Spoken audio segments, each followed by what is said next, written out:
Hi అండి, welcome to our channel Sriraj vlogs. 3 ఇంగ్రీడియంట్స్తో small recipe అండి.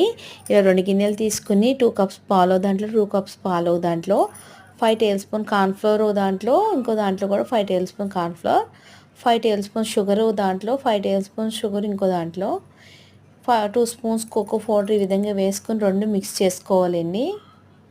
ఈ విధంగా 2 మిక్స్ చేసుకొని స్టవ్ ఆన్ చేసుకొని పాన్ పెట్టుకొని క్రీమీ స్ట్రక్చర్ వచ్చే విధంగా 2 మిక్స్ చేసుకుంటూ కలుపుకుంటూ చేసుకోవాలండి. ఈ విధంగా హీట్ చేసుకుని తీసుకున్న బౌల్ తీసుకుని దాంట్లో కేక్ మౌల్డ్స్ ఉంటాయి కదండి, దాంట్లో వేసుకోండి ఉంటే, లేదంటే ఈ విధంగా చిన్న బౌల్ లాంటివి తీసుకుని ప్లాస్టిక్ది 1 బై 1 లేయర్ కింద వేసుకొని వేడిగా ఉన్నప్పుడు వేసేసుకోవచ్చండి. బిర్యానీ బాక్స్తో వేసుకున్నాను నేను. ఈ విధంగా వేసుకుని 2 అవర్స్ ఫ్రిడ్జ్లో పెట్టేసుకుని తర్వాత సర్వ్ చేసుకోవడమేనండి. చూడండి, వీడియోలో చూపిస్తున్న విధంగా ఈ విధంగా వస్తుంది. కట్ చేసుకుని పిల్లలకి పెట్టండి, చాలా టేస్ట్గా ఉంటుంది, బాగుంటుంది కూడా.